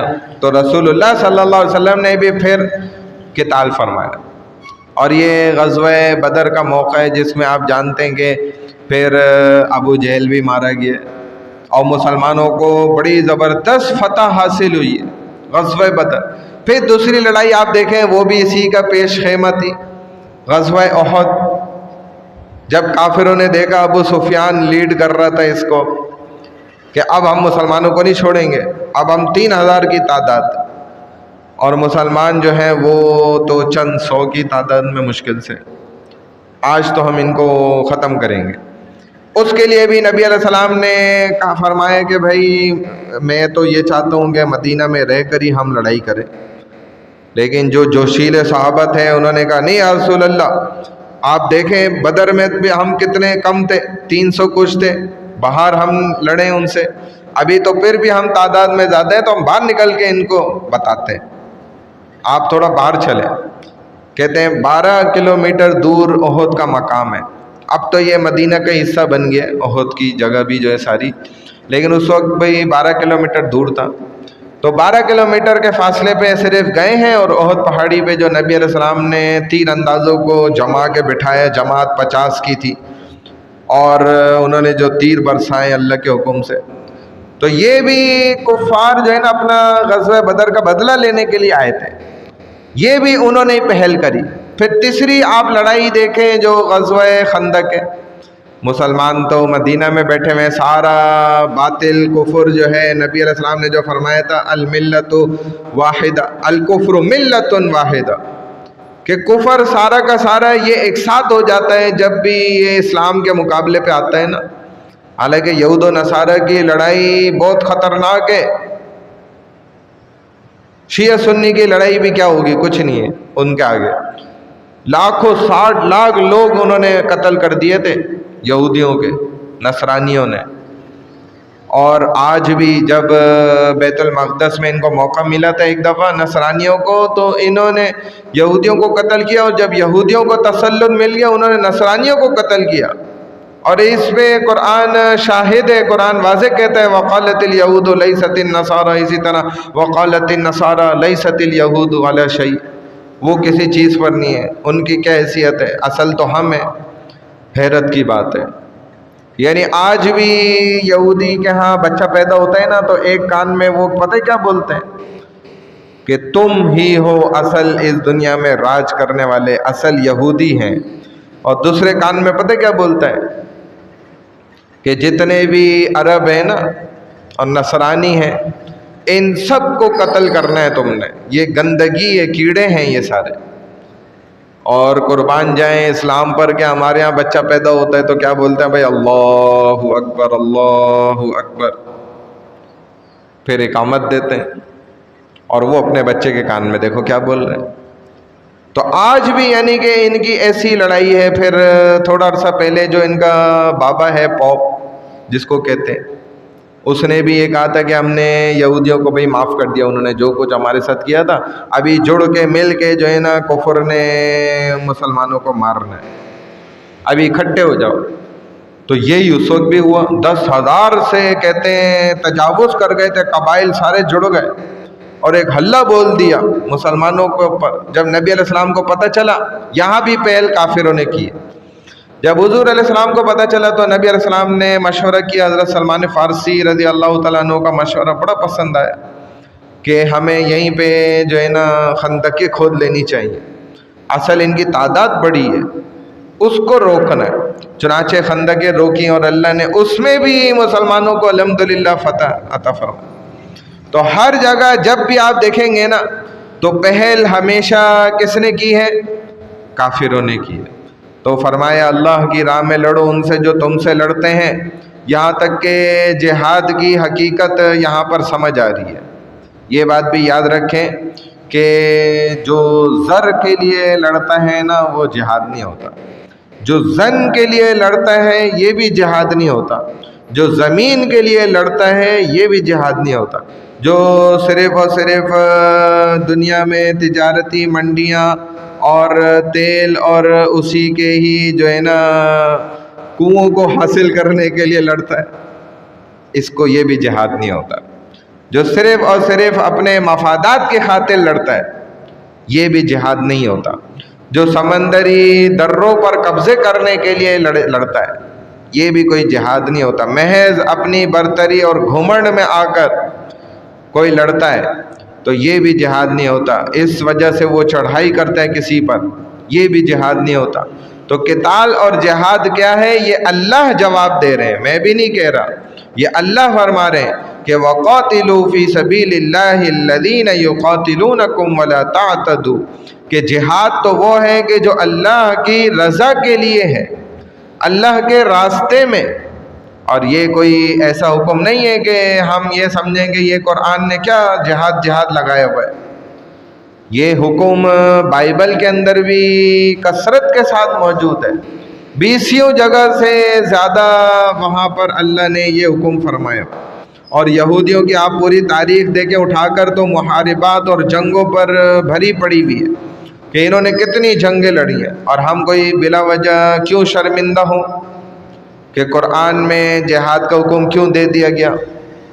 ہمیں کوئی شرمندہ ہونے کی ضرورت نہیں ہے، بلکہ یہ دیکھیں کہ جہاد اور قتال کی جو آیات قرآن میں موجود ہیں اس کو کہا جا رہا ہوتا ہے کہ بھئی نکال دیا جائے۔ افسوس کی بات ہے، بڑے افسوس کی بات ہے۔ بلکہ بعض مسلمانوں کی کانفرنسوں کے اندر بھی جو بڑی مقدس مقامات پر رکھی جاتی ہیں، عالمی کانفرنس سے، اس میں بھی یہ باتیں کی جا رہی ہوتی ہیں کہ بھئی جہاد اور قتال کی آیات کو نصاب سے نہ مسلمانوں کے نکال دیا جائے اور محبت کی آیات کو نہ ڈال دیا جائے۔ جبکہ آپ کو ایک عجیب بات بتاتا ہوں، آپ حیران ہو پریشان ہو جائیں گے کہ یہودیوں کی جو قوم ہے نا، یہ جو اسرائیل ہے، اس کے اگر آپ بچوں کے نصاب کو اٹھا کے پڑھیں، مطالعہ کریں، اور جس کا بہت سے انگریزی اخبارات نے بھی تصدیق کی ہے کہ اسرائیل کے ملک کا جو نصاب ہے نا، نرسری سے لے کے اسکول، کالج اور یونیورسٹیوں تک کے بچوں کا، اس کے اندر طالب علموں کو جنگ و قتال پر نصاب میں باقاعدہ باتیں اور چیپٹر شامل کیے گئے ہیں، اور جو ان کو پوری ٹریننگ کراتے ہیں، ان کو سکھایا جاتا ہے بچپن سے۔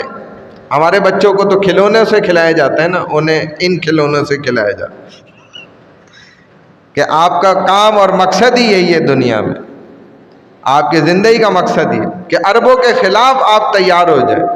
اور جہاں عربوں کا ذکر آتا ہے نا تو ان کو چور، ڈاکو، قاتل اور دہشت گرد بتایا جاتا ہے بچوں کو، اپنے آبا کے دشمن کہا گیا ہے۔ یہاں تک لکھا گیا ان کی کتابوں کہ جب یہودی کا بچہ پیدا ہوتا ہے، میں نے آپ کو عرض کر دیا اس کے کان میں کیا کہتے ہیں کہ یہودی دنیا کی اعلیٰ مخلوق ہے، اور دوسرے کان میں یہ کہتے ہیں کہ عرب سب سے حقیر کیڑے مکوڑے ہیں، ان کو تم نے ختم کرنا ہے، ان کو قتل کرنا ہے، یہ تمہاری زندگی کا مقصد ہے۔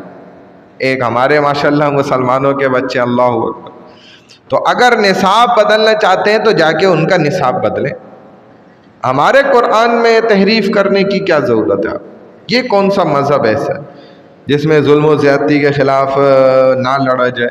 دنیا میں کوئی ایسا مذہب نہیں ہے کہ جو ظلم، زیادتی، ڈاکہ زنی، چور بازاری اور برائیوں کے خلاف، دہشت گردی کے خلاف جو ہے نا چپ کر کے بیٹھا رہے۔ دنیا کا کوئی ایسا مذہب نہیں ہے لٹیروں کے خلاف جنگ کا حکم نہ دیتا ہو، ہر مذہب میں اس کا حکم۔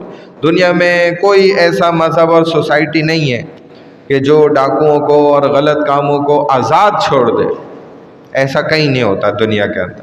تو جہاد اسلامی، جو اسلامی جہاد ہوتا ہے نا، یہ اس لیے نہیں ہوتا کہ ہم دنیا حاصل کر لیں، بلکہ یہ صرف اور صرف الہی کلمت اللہ کی خاطر ہوتا ہے، اللہ کی خاطر ہوتا ہے، اللہ کے اسلام اور دین کی خاطر کیا جاتا ہے۔ یہ ہمارے اپنے مقاصد کے لیے نہیں ہوتا، بلکہ ہر انسان اللہ کی عبادت کرے، نہ کہ انسانوں کو اپنا معبود بنا لے۔ یہ اس لیے کیا جاتا ہے۔ جہاد کا خالص مقصد ہی یہی ہے۔ اسلامی جہاد امن کے لیے کیا جاتا ہے، اللہ کی عبادت کو رائج کرنے کے لیے کیا جاتا ہے، عدل و انصاف کو قائم کرنے کے لیے کیا جاتا ہے، ظلم کے خلاف کیا جاتا ہے۔ جہاد کسی مسلمان کو بنانے کے لیے تھوڑی کیا جاتا ہے کہ بھائی یہ علاقہ ہے، یہ سارا کرسچن ہے، ان پہ جہاد کرو، مسلمان بناؤ۔ ایسا کہیں بھی نہیں ہے، کیونکہ جہاد میں لا اکراہ فی الدین، کہیں یہ سختی نہیں ہے مسلمان بنانے کی۔ ہاں یہ ضرور تھا کہ جزیرہ عرب میں اللہ سبحانہ وتعالیٰ کا حکم ہوا تھا، رسول اللہ صلی اللہ علیہ وسلم کو فرمایا گیا تھا کہ یہ جزیرہ عرب میں دو مذہب نہیں رہیں گے، ادھر کوئی دوسرا مذہب نہیں رہ سکتا۔ یہاں سے اگر کوئی دوسرے مذہب کا انسان ہے باہر چلا جائے، کہیں اور چلا جائے، دنیا میں بہت جگہ، لیکن ادھر نہیں رہ سکتا۔ یہاں پر صرف ایک ہی دین چلے گا، وہ ہے اسلام، جزیرہ عرب کے اندر پورے۔ ہاں اگر وہ دنیا میں جس جگہ بھی رہنا چاہتے ہیں، مسلمانوں کو جزیہ یعنی کہ ٹیکس دے کر اور امن و امان اور چین سکون سے وہ زندگی گزار سکتے ہیں، ان کو کوئی منع نہیں ہے۔ لیکن جزیرہ عرب سے باہر رہیں گے، غیر مسلم جزیرہ عرب کے اندر اللہ کے رسول صلی اللہ علیہ وسلم نے بھی حکم فرما دیا تھا۔ اور جب آپ کی ایک دفعہ طبیعت خراب ہوئی، آپ نے جو آپ پورا حدیث ہے وہ اس کے اندر یہ بات آپ نے اس وقت بیان کری تھی، ایک جو دیگر نکات تھے ان میں ایک نقطہ یہ بھی تھا کہ میرے بعد جو ہے نا ان کو جزیرہ عرب سے بالکل خالی کر دینا، یعنی کہ ادھر کفر نہیں ہونا چاہیے، یہاں پر جزیرہ عرب کے اندر صرف رہے گا تو اسلام باقی رہے گا بس۔ تو بہرحال اس کے علاوہ وہ جدھر بھی چلے جائیں جزیہ ٹیکس دیتے رہیں، امن و امان کے ساتھ رہتے رہیں، یا مسلمانوں کے ساتھ صلح اور امن کا معاہدہ کر لیں تو بھی وہ سکون سے امن کے ساتھ زندگی گزاریں گے، ان سے تب بھی قتال نہیں کیا جائے گا۔ اگرچہ انسان کتنا ہی پرامن شریف انسان ہو اور صاف ستھرا انسان ہو، لیکن اگر اگلا انسان ایسا نہیں ہے، وہ زیادتی کرتا ہے، تو بعض دفعہ تو شریف انسان بھی مجبور ہو جاتا ہے ہاتھ اٹھانے پہ۔ ایسے ہی بعض دفعہ شریف معاشرہ بھی مجبور ہو جاتا ہے جو ہے نا ہاتھ اٹھانے پہ، اور بعض دفعہ اسے مجبور کر بھی دیا جاتا ہے۔ مگر حیرت انگیز بات یہ ہے کہ اسلام نے تو جنگ کے بھی آداب سکھلائے ہیں۔ حیرت کی بات تو اصل یہ ہے کہ لوگ تو یہ کہتے ہیں نا کہ جنگ اور محبت میں سب کچھ جائز ہے، لیکن اسلام کبھی یہ نہیں کہتا، اور اسلام تو لڑائی کرنے میں قتال میں بھی جو ہے نا دیکھیں آداب سکھلاتا ہے، جبکہ آج کے مہذب دنیا میں اور پڑھے لکھے ترقی یافتہ اور تعلیم یافتہ اور روشن خیال دنیا کے اندر جو لوگ ہمیں اس وقت نظر آ رہے ہیں، وہ کیا کرتے ہوئے نظر آ رہے ہیں؟ ایٹم بم گرائے جا رہے ہیں، بڑے سے بڑے خطرناک بیلسٹک میزائل چل رہے ہیں، ایسے ایسے ہائیڈروجن بم گرائے جا رہے ہیں کہ ایسے خطرناک قسم کے بم ہیں کہ گر جائیں تو چند سیکنڈوں میں، لمحوں میں انسان کیا لوہے کو پگھلا دیتے ہیں، کیمیکل بنا دیتے، ختم، نظر ہی نہیں آتی، کوئی ذات ہی نہیں، چند لمحوں کے اندر سے۔ اور یہ کس نے استعمال کیے ہیں ذرا یہ بتائیں؟ مسلمانوں نے کیے استعمال؟ آپ ثابت ہی نہیں کر سکتے مسلمانوں نے استعمال کیے۔ آپ پوری تاریخ دیکھ لیں، سب سے پہلے بھی جو ایٹم بم گرائے نا وہ تو اللہ نے گرائے، اصحاب فیل پہ سب سے پہلے جو گرائے. اس کے بعد جو انسانوں نے گرائے نا سیکھ کر، تو وہ بھی انگریز نے گرائے. دیکھیں مسلمان نے تو آج تک نہیں گرائے، بلکہ مسلمان نے تو ایجاد کرے، اللہ نے دیا ان کو ایجاد مسلمانوں کی ہے، اور انگریز ہمیں ہی کہتے ہیں کہ تم کیوں بنا رہے ہو. بھائی یہ تو ایجاد ہی ہماری ہے، یہ تو اللہ نے دیا ہی ہمیں سب سے پہلے. تم ہم سے سوا ہمیں تم سے کرنا چاہیے، تمہارا کیا کام ہے ایٹم بم سے. یہ دیکھیں نا، آپ غور کریں، چلائیں کس نے؟ غیر مسلم، مسلمانوں نے نہیں کبھی چلائے. اور کس لیے استعمال ہوئے وہ؟ انگریزوں کے لیے نہیں، مسلمانوں کے لیے استعمال ہو رہے ہیں. معصوم بچوں پر، عورتوں پر، بوڑھوں پر، علماء پر، عبادت گاہوں پر، ہسپتالوں پر، پبلک پلیسز پر، ان جگہوں کو نشانہ بنایا جا رہا ہے. معصوم بچے چھوٹے چھوٹے ان پر. اور وہ نبی پاک صلی اللہ علیہ وسلم جن کا نام کیا ہے؟ محمد، جن کا صفاتی نام کیا ہے؟ احمد، تعریفوں والا، محبتوں والا، جس سے ہر کوئی محبت کرے، ان کے اتنے پیار، محبت اور رحمت اور شفقت اور برکت اور سلامتی کی علامت والے نبی کے نام کو جو ہے نا عالمی سلوگن جو ہے، اس نام کو نعوذ باللہ انہوں نے بین الاقوامی ایئرپورٹوں پر کیسا بدنام کرنے کی کوششیں کی ہیں. نعوذ باللہ کہ جس کے نام کے ساتھ محمد لگا ہوا ہے یا احمد لگا ہوا ہے تو ضرور یہ دہشت گرد ہے. نعوذ باللہ. ابے بھائی کیا ہو گیا تھا؟ کیا باتیں کر رہے ہو؟ کدھر چلے گئے؟ وہ محمد جس کو کافر اپنی زندگی میں جو ہے نا امن و سکون اور چین اور محبت کا سلوگن کہا کرتے تھے کہ یہ تو ایسے صادق الامین اور سچے اور امن کا پیکر اور محبت کا شاہکار اور بہترین اخلاق والے، ان جیسا تو کوئی دوسری ہستی نہیں ہے. جن کا ڈنکا تو ان کی زندگی میں کافر نے بجایا ہے، محبت کا. آج ان کے نام کو تم ایسا بدنام کرنے کی کوشش کرتے ہو، جبکہ اسلام تو آداب سکھلاتا ہے قتال کرنے کے بھی. اللہ کی آپ دیکھیں، غور کریں تو اللہ نے جو راہ بتلائی ہے انسانوں کو، لوگوں کے ساتھ جو تم سے قتال کرتے ہیں تو ان سے قتال کرو، ولا تعتدوا، لیکن دیکھو مگر حد سے تجاوز نہیں کر جانا، کیونکہ اللہ حد سے تجاوز کرنے والوں کو ہرگز پسند نہیں فرماتے. جو پرامن انسانوں کے ساتھ جنگ کرتے ہیں وہ بھی زیادتی کرنے والے ہوتے ہیں، جو کھیت باغات چراگاہوں کو اجاڑنے والے ہیں وہ بھی زیادتی کرنے والے. اسی طریقے سے جو صلح، امن، سلامتی کے معاہدوں کو توڑنے والے ہیں وہ بھی زیادتی کرنے والے. زیادتی کرنے والے کون ہیں؟ یہ میں عرض کر رہا ہوں. اسی طرح جو بوڑھوں اور خواتین اور بچوں اور ہسپتالوں، بیماروں اور عبادت گاہوں پر جو ہے حملے کرتے ہیں یہ بھی زیادتی کرنے والے. تو اس سب سے مسلمانوں کو روک دیا گیا. یہ کہنا کہ جہاد میں قتال نہیں ہے یہ غلط بات ہے.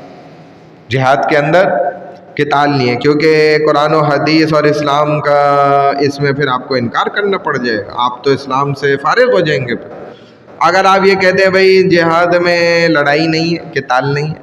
بلکہ جہاد کا معنی کیا ہے؟ یہ تو ہم نے مسلمانوں کو کہتے ہوئے بھی سنا ہے بعض دفعہ کہ بھائی جہاد کا مقصد ہوتا ہے جد و جہد، کوشش کرنا. ایک جو کسان کوشش کر رہا ہے، ہل چلا رہا ہے، ایک جو ملازم محنت کر رہا ہے، صفائی ستھرائی کر رہا ہے، ایک جو ہمارا بھی سرکاری ملازم بیٹھا ہوا ہے، ایک تو ڈرائیور ہے نا جو گاڑی کی صفائی کر رہا ہے، ایک ڈیسک پہ بیٹھا ہوا بھی صفائی کر رہا ہے. سمجھ رہے ہوں گے آپ، مال کی صفائی. اسی طرح ماشاءاللہ سے اور کتنے لوگ ہیں اپنے کاروبار میں کتنی محنت کر رہے ہیں، کوششیں کر رہے ہیں، چاہے وہ حلال کر رہے ہیں یا حرام کر رہے ہیں، چاہے وہ کافر ہیں یا مسلمان ہیں، یہ بھی تو جہاد ہی کر رہے ہیں، یہ بھی تو کوشش کر رہے ہیں نا بھائی. تو جہاد کا اب یہ معنی لینا اپنی طرف سے تو یہ کیا ہے؟ ان سب کو مجاہدین کہنا، یہ تحریف ہے معنوی قرآن پاک کے اندر۔ قرآن کے اندر مختلف انداز سے جو ہے نا تحریفیں ہوتی ہیں، الفاظ کے اعتبار سے بھی تحریف ہوتی ہے اور معنی کے اندر بھی تحریف ہوتی ہے۔ اب معنی ایسے بیان کرنا ہے جو کسی حدیث سے ثابت ہی نہیں ہے، اپنی طرف سے آپ نے یہ معنی بنا لیا، تو یہ قرآن کے اندر کیا ہے؟ تبدیلی کرنے کے مترادف ہے اور اس پر خطرناک پکڑ ہے۔ چنانچہ تاریخ میں بہت واقعات ہیں، حتیٰ کہ بادشاہوں نے بھی، آپ دیکھیں گے نا ان کے واقعات پڑھیں سنیں تو انہوں نے ایسے مظالم نہیں ڈھائے جو آج ماشاءاللہ پڑھی لکھی قوم، ترقی یافتہ اور روشن خیال قومیں ماشاءاللہ سے جیسے ظلم ڈھا رہی ہیں نا، ایسے تو پہلے بھی نہیں ہوا۔ تو فرمائے وَاقْتُلُوهُمْ حَيْثُ ثَقِفْتُمُوهُمْ وَأَخْرِجُوهُمْ مِنْ حَيْثُ أَخْرَجُوكُمْ، اللہ فرماتے ہیں اور ان کو قتل کرو جہاں تم ان کو پاؤ، اور تم ان کو نکالو جہاں سے تم کو انہوں نے نکالا۔ اب یہ کیا بات ہے؟ یہ آیت صلح حدیبیہ جو ہوئی تھی نا، مسلمانوں کا معاہدہ ہوا، اس کے بعد نازل ہوئی ہے۔ جب مسلمانوں نے عمرے کے لیے تشریف لے گئے، رسول اکرم صلی اللہ علیہ وسلم بھی ہیں، صحابہ بھی ساتھ ہیں، اور ان کو عمرہ کرنے سے روک دیا گیا کہ بھائی آپ عمرہ نہیں کر سکتے۔ حالانکہ وہ زمانے جاہلیت بھی ایسا تھا، کبھی عمرے سے کسی کو نہیں روکا جاتا تھا عمرہ کرنے سے، لیکن دیکھیں انہوں نے ضد میں جو ہے نا رسول اکرم صلی اللہ علیہ وسلم کو عمرے سے روک دیا، صحابہ کو بھی روک دیا۔ اب صحابہ سے جب نبی علیہ السلام نے ان کے ساتھ صلح حدیبیہ کر لیا، معاہدہ کر لیا، اس میں یہ طے پایا کہ اگلے سال آپ آ جائیں اور عمرہ کر لیں۔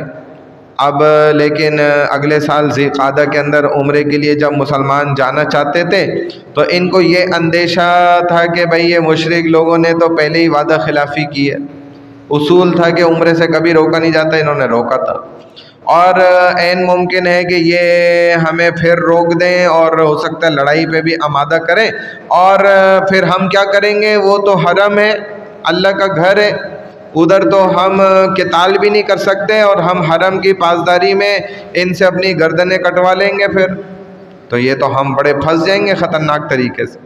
اب اس بات کا ہرگز مطلب نہیں ہے کہ پرامن کافر مشرک کو بھی قتل نہیں کریں گے، یہ بھی بات یہاں سمجھ لیں۔ اور جب مسلمانوں کو عمرے سے روکا گیا تو اب مسلمانوں کو ظاہر ہے یہ ڈر، خوف، تو ایک اندیشہ تو تھا دل کے اندر، تو گویا مسلمانوں کو اگر انہوں نے جنگ کی تو اب ہم کیا کریں گے، یہ ایک سوال مسلمانوں کے اندر تھا۔ تو اللہ نے اس کا جواب دے دیا، فرما دیا کہ ایسا نہیں ہو سکتا، بلکہ تم بھی پھر ان سے قتال کرو اور ان کو قتل کرو۔ اگر وہ تم سے لڑتے ہیں نا تو پھر تم بھی نہیں روکو، پھر آپ بھی ان سے لڑو، جنگ کرو، جہاں انہوں نے تمہیں نکالا تھا نا، جدھر سے، کہاں سے نکالا تھا مسلمانوں کو؟ مکہ سے، ہجرت کرنی پڑی تھی نا، بڑا انہوں نے ستایا تھا، تو اللہ فرما رہے جدھر سے انہوں نے تمہیں نکالا تھا نا، یعنی مکہ سے، پھر تم بھی ان کو وہاں سے نکال دو۔ تو فرمایا کہ جب یہ ایسا عمل کر سکتے ہیں تو آپ بھی کر سکتے ہیں۔ وَالْفِتْنَةُ أَشَدُّ مِنَ الْقَتْلِ، اور فتنہ قتل سے زیادہ سخت بات ہے۔ فتنہ کیا ہے؟ قتل سے بھی زیادہ سخت بات ہے۔ اور فتنہ کیا ہوتا ہے؟ کہ جبراً ایمان سے روکنا، اللہ کی عبادت پر ظلم و ستم کرنا، یہ فتنہ تو قتل سے بھی زیادہ سخت ہے۔ قتل کر دینے میں تو جان گئی نا، ختم ہو گیا انسان۔ ایک ہے کہ اس کو اس کے اصل عقیدے سے، عبادت سے ہی روک دینا، اور یہ قریشی لوگ ایسے ہی کرتے تھے کہ تم حرم میں قتل کرو گے اور تم یہ سمجھو گے کہ مسلمان قتل ہوتے رہیں گے، اپنی گردنیں کٹواتے رہیں گے اور حرم کی پاسداری کرتے رہیں، تو ایسا نہیں ہوگا، بلکہ تم تو یہ کام کرتے ہو، اس سے زیادہ سخت کام کیا ہے کہ جو فتنہ ہے، کہ تم لوگوں کو کفر و شرک پر مجبور کرتے ہو، ایمان سے روکتے ہو، عبادت سے روکتے ہو، جبکہ مسلمان کے لیے سب سے قیمتی چیز اس کا عقیدہ اور ایمان ہے اور اس کا عمل ہے، جس کی خاطر وہ سب کچھ کر سکتا ہے، قربان کر سکتا ہے، اپنی جان بھی دے سکتا ہے۔ اب یہ جو کر رہے ہو وہ قتل سے زیادہ سخت عمل ہے، اس لیے فرمایا کہ وَلَا تُقَاتِلُوهُمْ عِنْدَ الْمَسْجِدِ الْحَرَامِ حَتَّى يُقَاتِلُوكُمْ فِيهِ، اے مسلمانوں مسجد حرام کے پاس یعنی حرم میں ان سے قتال مت کرنا یہاں تک کہ وہ تم سے قتال نہ کریں۔ فَإِن قَاتَلُوكُمْ فَاقْتُلُوهُمْ، پس اگر وہ تم سے قتال کریں تو تم بھی ان سے قتال کرو۔ كَذَلِكَ جَزَاءُ الْكَافِرِينَ، اسی طریقے سے سزا ہے کافروں کی۔ اور اب تو ہم کافروں کے خلاف کچھ کرنا بھی بڑا مشکل عمل ہے، مطلب کافروں کو سب کچھ کرنے کی اجازت ہے، لیکن مسلمان کو اب جو ہے نا بڑا پابند کر دیا گیا، کیونکہ وہ اپنے آپ کو کیا سمجھ رہے ہیں جی ہم سپر پاور، حالانکہ اصل پاور اللہ کی ہے، لیکن ہم نے چونکہ اپنا یقین خراب کیا، اپنی طاقت کو خود ضائع کیا تو پھنس گئے۔ فَإِنِ انْتَهَوْا فَإِنَّ اللَّهَ غَفُورٌ رَحِيمٌ، اگر یہ کفر و شرک ظلم و ستم سے باز آ جائیں تو بے شک اللہ تو مغفرت فرمانے والے خوب رحم کرنے والے۔ وَقَاتِلُوهُمْ حَتَّى لَا تَكُونَ فِتْنَةٌ، اور ان سے قتال کرتے رہو یہاں تک کہ فتنہ نہ رہے، یعنی فتنہ ختم ہو جائے، مطلب حرم سے فتنہ باہر نکل جائے، کفر جو ہے نا یہ باہر نکل جائے، مطلب حدود عرب میں کفر و شرک باقی نہ رہے، کیونکہ اس حدود میں 2 دن نہیں چل سکتے، یہ نبی علیہ السلام نے فرمایا، اور باقی دنیا میں جزیہ دے کر یہ جو غیر مسلم ہیں یہ رہ سکتے ہیں، مطلب حدود عرب میں لیکن نہیں رہ سکتے، جزیر عرب کے اندر۔ وَيَكُونَ الدِّينُ لِلَّهِ، اور دین اللہ کے لیے ہو جائے، عبادت اطاعت یہ سارا کچھ بندگی جو ہے یہ اللہ کی ہی ہو، کوئی سرکش انسان اور ایسی مملکت باقی نہ رہے کہ جو اللہ کی عبادت چھوڑ کر کسی اور کی پوجا کرے۔ فَإِنِ انْتَهَوْا، اگر یہ باز آ جائے، فَلَا عُدْوَانَ إِلَّا عَلَى الظَّالِمِينَ، تو پھر زیادتی نہیں ہے مگر ظالموں پر، یعنی پھر آپ سمجھیں کہ صرف زیادتی کی سزا ظالموں کو ہی ملے گی، اس کے علاوہ کسی کو نہیں دی جائے گی۔ اب آگے جو ذکر ہے وہ الشہر الحرام بالشہر الحرام والحرمات قصاص، حرمت والا مہینہ حرمت والے مہینے کے بدلے میں ہے، اور حرمتیں تو عدلے بدلے کی چیزیں ہیں، یہ قاعدہ تھا عربوں کے ہاں کہ زمانے جاہلیت میں بھی عرب لوگ جنگجو ہونے کے باوجود، لڑائیاں کرنے کے عادی ہونے کے باوجود، اور خطرناک قسم کے لڑنے والے لوگ ہونے کے باوجود پورے سال میں ایک حصہ، ایک جو حصہ بنتا تھا 4 مہینے کا، ان کی بڑی پاسداری کرتے تھے، اس میں جنگ نہیں کرتے تھے۔ وہ کون سے مہینے تھے؟ محرم، رجب، ذوالقعدہ اور ذوالحجہ، ان 4 مہینوں میں ایسے خطرناک قسم کے لوگ بھی لڑائی کو چھوڑ دیتے تھے، سال کے اندر ان 4 مہینوں کا احترام وہ بھی کرتے تھے، امن سے ان مہینوں کو گزارتے تھے، اور الحمدللہ مگر جدید جہالت کے دور کے اندر تو یہ بات بھی نہیں ہے کہ ان مہینوں کی کوئی عزت ہو یا کسی کے تہوار کا کوئی لحاظ رکھا جائے، تو اسی لیے فرمایا حرمت والا مہینہ حرمت والے مہینے کے بدلے میں، اور حرمتیں قصاص کی چیزیں، تو تم یہ نہ سمجھو کہ تم حرمت کا خیال نہیں کرو گے، ہم کریں گے، اگر تم کرو گے تو ہم بھی کریں گے، اگر تم نہیں کرو گے تو ہم بھی نہیں کریں گے، یہ یاد رکھو۔ تو یہ نہ سمجھا جائے کہ تم ہماری گردنیں مارو گے اور ہم کچھ نہیں کریں گے، ہم برداشت کر لیں گے، ہمارے مسجد پہ بم گراؤ گے اور ہم سکون سے بیٹھ جائیں گے جی۔ ایک اور جیسے وہ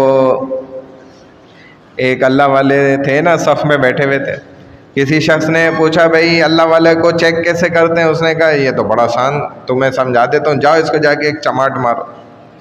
اس نے جا کے ایک چماٹ رسید کیا، وہ اللہ والے نے اس کا ہاتھ پکڑ کے جو ہے نا دبایا کہ بھائی آپ کو چوٹ تو نہیں لگ گئی، آپ کو تکلیف تو نہیں ہو گئی، مجھے آپ نے اتنی زور سے مارا ماشاءاللہ۔ اب وہ واپس آئے، اس نے بولا بھائی یہ کیا؟ بولا ابھی اللہ والا چیک کرا رہا ہوں میں آپ کو۔ بولا وہ دوسرا بندہ بیٹھا ہوا ہے نا وہاں، اس کو جا کے چماٹ مارا، اس کو مارا، تو اس نے آگے سے غرا کے نا دیکھا ایسے غصے سے، ایسے کہ بلا وجہ کیوں آ کے چماٹ مار دیا؟ پھر واپس آ گیا، بولا بھائی یہ کیا مطلب؟ بولا ابھی سمجھتے رکو۔ تیسرا بندہ بیٹھا، اس کو جا کے لگاؤ ایک چماٹ، اس کو جا کے چماٹ مارا، اس نے پکڑ کے 2 4 5 کھینچ کے لگائے۔ اب واپس آیا، بھائی یہ کیا ہوا؟ بولے یہ ایسے اللہ والا چیک ہوتا ہے، دیکھا جو پہلا والا تھا نا یہ تھا اللہ والا، دوسرا والا تھوڑا کم تھا، وہ تیسرا والا تمہارے سے بھی زیادہ گیا ہوا۔ ایسے اللہ والے کو چیک کرو. تو یہی فرمایا کہ وہ احترام کرتے تھے لیکن ہم احترام نہیں کر رہے. فَمَنْ اعْتَدَىٰ عَلَيْكُمْ فَاعْتَدُوا عَلَيْهِ بِمِثْلِ مَا اعْتَدَىٰ عَلَيْكُمْ، پھر جو تم پر زیادتی کرے تو تم اس پر زیادتی کرو اتنی ہی جتنی اس نے تم پر کی ہے.